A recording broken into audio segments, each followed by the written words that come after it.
And we want to start right there. The Chiefs defeating the Raiders 21-13 to move into first place in the AFC West. Kansas City's offense carried the team in the first half, but it was all defense in the second. The rookie Tyreek Hill showed again that he can do it all, accounting for 2 TDs. Alex Smith was efficient, while Derek Carr and his receivers clearly were not on the same page. Stephen A., do you feel like the Raiders got exposed? No, I do not. I do not feel like they got exposed because I'm going to take a few things into consideration. Clearly, Derek Carr didn't have the best game. It didn't help that Amari Cooper, Crabtree, and the rest of the crew couldn't get open against Peters, Berry, and the Kansas City Chiefs secondary. Major props to Kansas City's defense. They're 20-3 in their last 23 games with a 197-point differential. They have been absolutely sensational. Andy Reid is doing a phenomenal job. But the reason why I'm going to say that the Raiders weren't necessarily exposed, it's going to sound like an excuse. I concede that because this is football and there are conditions that people definitely have to live with. But damn it, it matters. We're human beings. We've got blood sifting through our veins. We're not robots. These kind of things happen. It has a negative effect on you. I'm talking about that freezing temperature, that cold weather. About 20 degrees last night. Lord knows how it felt with that wind chill factor. It was cold out there. It certainly, even though it gets cold in Northern California, not to this degree as far as I'm concerned. There were inclement weather, I believe, played a role. I believe it sort of threw off the Oakland Raiders and their high-powered offense a little bit. There was a 3 turnover differential, for crying out loud. Kansas City uncharacteristically turned over the football. The Oakland Raiders offense that I know and love would have taken better advantage of that had the conditions been better, although they were held to 10 points early in the season against Kansas City. That is beside the point. I think they would have showed up better last night. I think they would have performed better had it not been for those freezing temperatures, which I clearly did not take into consideration before predicting the outcome of this game. I'm going to give the Raiders a mulligan here because I don't believe that Crabtree and Cooper and all of these boys would have had receiving yards in the 20s. I don't believe that Derek Carr would throw for just 117 yards. I don't care what secondary you're going against. I'm going to give the Raiders somewhat of a pass on this because I think inclement weather compromised their performance, Max. That's what I believe. The Raiders got exposed. They got exposed as legit, as did the Chiefs. Those are 2 legit teams, and neither one of them as good as the Patriots, and anyone who watched that game last night knows that. The Raiders are legit because on the road, in a very tough place to play, Arrowhead, maybe the toughest in the NFL, in bad weather, in a hostile environment, game came down to the wire. So the Raiders are real. I thought they would lose that game. The Chiefs were favored to win. The Chiefs beat them earlier in the season. And so the Raiders doing that, having that game come down to the wire when the defense is doing a number on Derek Carr and all those other factors are in play, and you've won so many games already this year, that kind of loss is the kind of loss you can live with. You're going to lose some games throughout the course of a season. And almost every team ever, more than one. So that's the Raiders. The Chiefs are onto something. Andy Reid, a great coach, has done I mean, you look at the 20-3 mark that you referenced, Stephen A., that I was talking about yesterday. What's the key throughout that time? The turnover differential. Everything else cancels.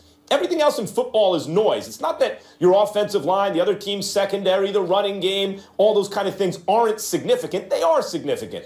But if you have a +2 turnover differential, you're going to win more than 2/3 of the time. That's the determining factor. And generally, a team with a high turnover differential, like the Chiefs, you say, well, they're going to regress to the mean, meaning some of that's luck. They got to come back to the pack a little bit, and when they do, they'll start to lose. But I don't think it is luck with the Chiefs. They're leading the league in picks over that time. They're also leading the league in lowest opponent's QBR over that time. That's just a really good Andy Reid defense. So, were the Raiders exposed against them in that environment, having the game come down to the wire where all these things are going right to the Chiefs? No, they weren't. The Raiders are legit. And what about the Chiefs? They're legit. But we saw what we saw last night. Neither one of them is as good as the New England Patriots right now.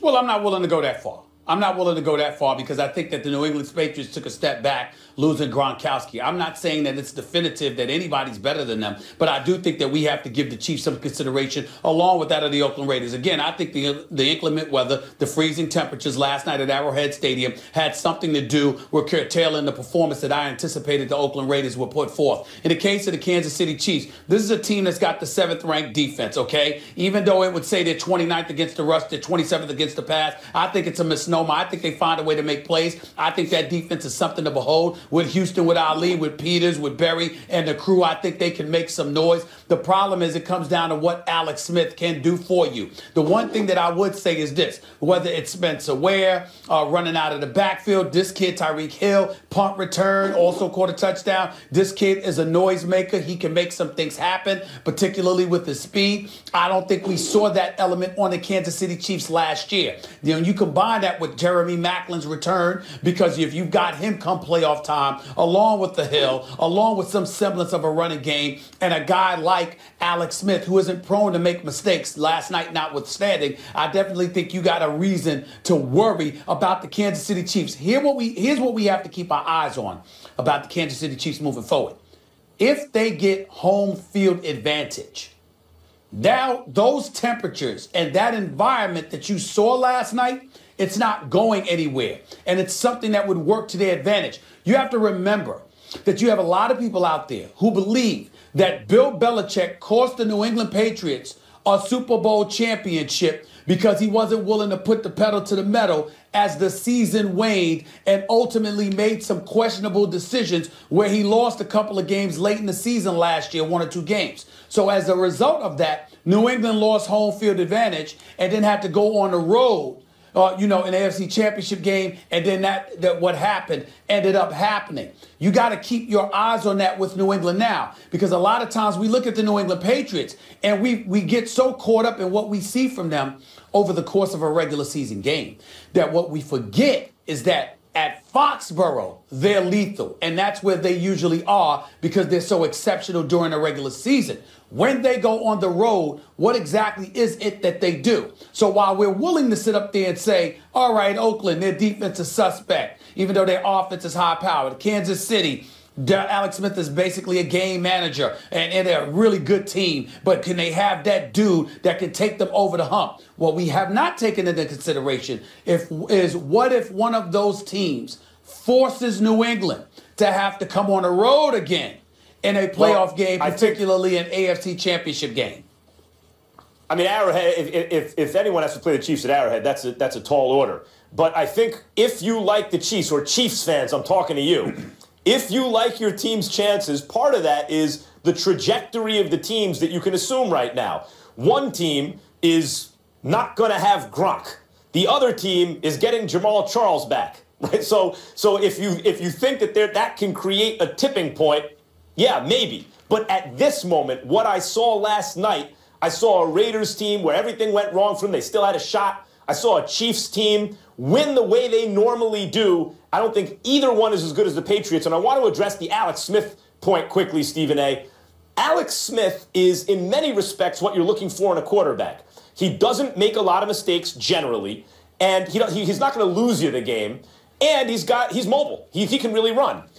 He reminds me, though, of Dak Prescott minus. He's a game manager, but where Prescott is big on third down, Prescott's like a hitter who with 2 strikes on him can still hit you the home run. Third down, you need a home run play. Dak can get you that home run play on third down, and then also not make mistakes leading up to that point, and then also use his legs if he has to. Alex Smith does a lot of those things, except that thing you kind of need him to do most generally, which is something that Dak can do. And I think that's the difference between an MVP candidate and a quarterback who you wonder, is he good enough to win a Super Bowl? Yeah, but what I'm seeing is Alex Smith step out a little bit extra. I saw a couple of big-time passes to Kelsey last night. I can't ignore that. And when I see that, and I see, more importantly, you got to remember, being with my Philadelphia roots, working for the Philadelphia Inquirer for 17 years, being there practically the entire time Andy Reid was coaching there for 13, 14 seasons or so, I've seen what this man does with quarterbacks. I see what this man can tend to do with an offense from time to time. And I'm telling you right now, what I'm seeing is Andy Reid opening Alex Smith up, allowing him to take more chances. He's showing signs Alex of Smith it. showing that capability. But it's still, as it pertains to the Raiders, again, to get back to the original question, I'm going to give them a pass last night because I thought those freezing temperatures, hindered them. But what they also showed me is that the Raiders are going to find a way to figure that out. Because based on last night's loss, they're going to have to show up in inclement weather, possibly, whether it's Arrowhead or Foxborough, if they want to make some noise in the playoffs. No question. And Stephen A., to that point, with Derek Carr specifically, he's now 0-3 in career games where temperatures are 40 or below. But let's focus on that in the MVP conversation, who Carr has been a part of all season. He struggled in the loss against Oakland, obviously, throwing for just 117 yards on 41 attempts. That's the second fewest pass yards in NFL history by a quarterback who attempted at least 40 passes. He was 2 of 17 on passes thrown more than 5 yards. So Carr's total QBR last night was 9.7, and his 2 lowest QBRs this season were both against the Chiefs. You can see it right there. Here's Carr after the game. It was definitely a bad night. There's no getting around that. I hate to have the bad night come on this one, right? Out of all the games that we've had, but obviously we didn't do enough. We all took turns, and I feel very responsible for that because as the leader of the offense and the team, I feel sick to my stomach, when we put something like that out there on film, and it hurts. I can promise you that. I put too much time into this to go and do something like that. Max, did last night's game affect Carr's chances of winning the MVP?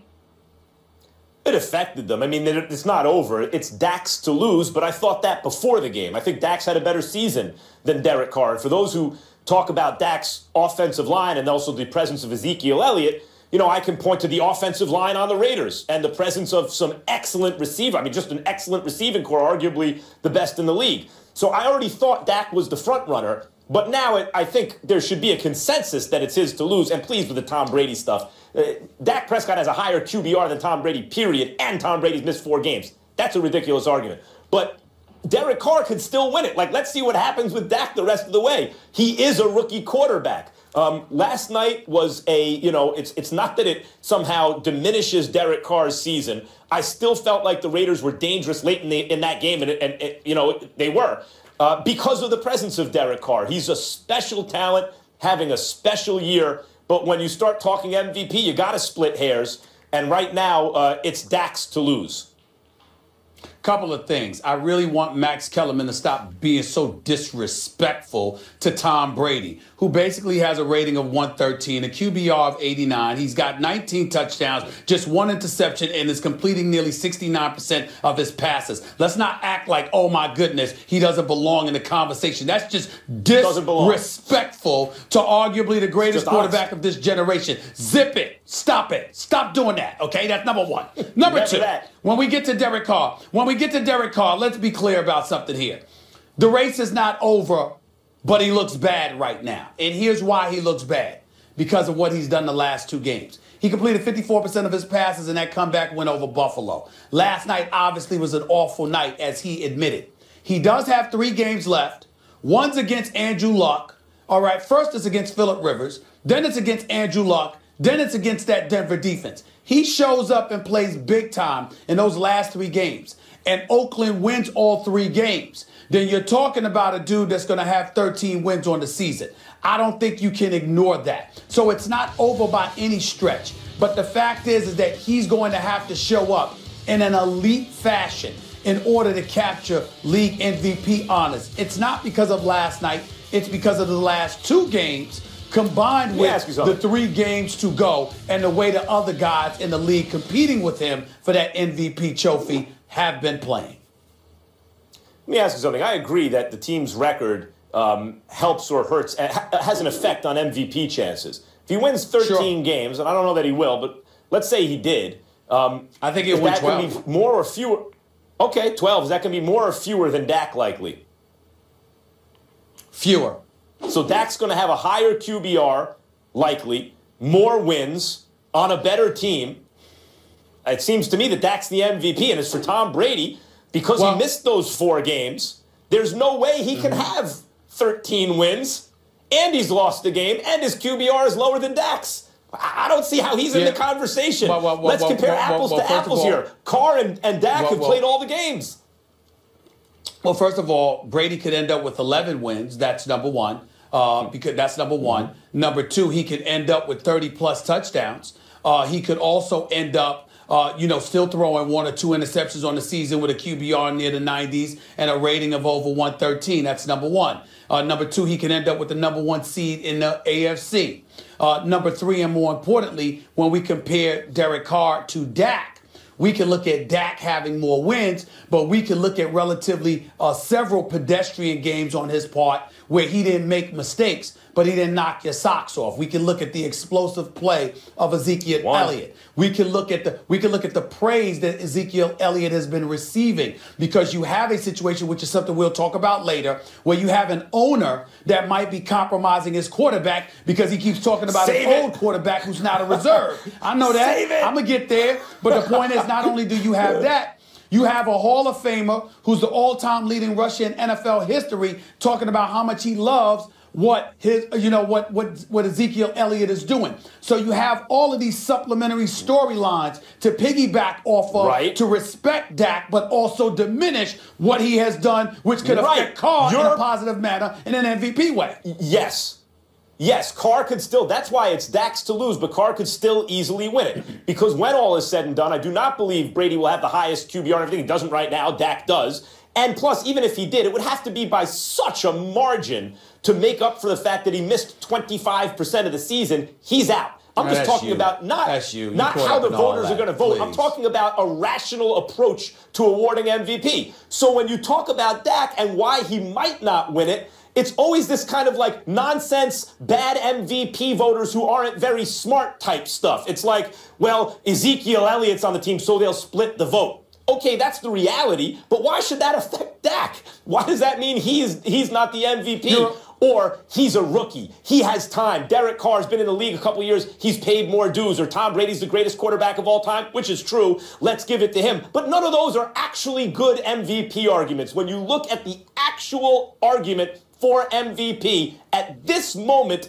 it's Dak Prescott. There is no other person to put in that number 1 spot. He can still lose it. Let's see what happens the rest of the way. I hope he does lose it. I hope the Giants beat him this weekend. We'll see. Well, he could still lose it, but he should be number 1 on the list. But at the same time, he is number 1 on the list. But then again, he's not. You all over the damn place. At the end of the day, when it comes down to it, they got 4 games. They got 4 games. No, you're not. They got 4 games to play. We will see what Dak Prescott does. But I'm not going to sit up there and rule out Tom Brady. And let's not forget the storyline. Hold on, Molly. I will be very clear. Hold on, I'll be very clear. Hold on, the storyline.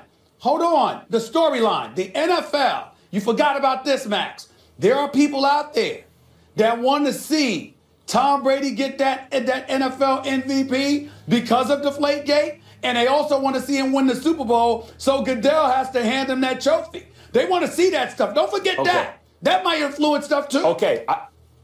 Yeah, absolutely. I just want to be very clear about this, and Stephen A. accused me of not being clear. At this moment, Dak Prescott deserves the MVP, period. Not all of the voters are very smart, so he might not get it, even if it were awarded today. We'll find out how you feel Monday morning. We'll find out how you feel Monday morning. Heard you crystal clear there, Max. This MVP conversation is to be continued, gentlemen. But we posted this question on Twitter a little earlier, asking if you all think Carr's MVP hopes are over, and 51% of you are keeping hope alive. 49% said yes, they are. First Take just getting started.